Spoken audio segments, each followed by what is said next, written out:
Hello friends, welcome to Chandu trips and kitchen. Soya milk తయారీ విధానం.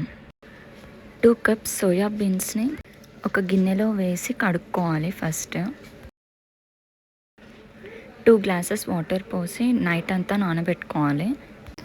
Morning soya బీన్స్ని నీట్గా wash చేసుకొని మిక్సీ జార్లో వేసుకోవాలి.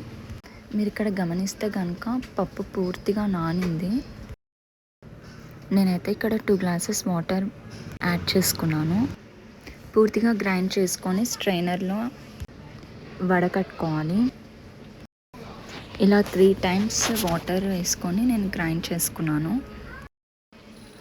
ఇప్పుడు వీటిని పొయ్యి మీద పెట్టుకొని బాగా మరగనివ్వాలి.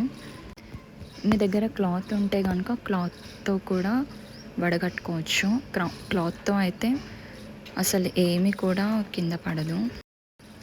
నేనైతే తాగి చూద్దామని చెప్పేసి ఇలా గ్లాస్లో చక్కెర వేసుకున్నాను. టేస్ట్ చేస్తే పర్వాలేదు అనిపించింది. Give a like, share, subscribe, comment. మీరు కూడా ట్రై చేసి కామెంట్ సెక్షన్లో మెన్షన్ చేయండి. Thank you for watching.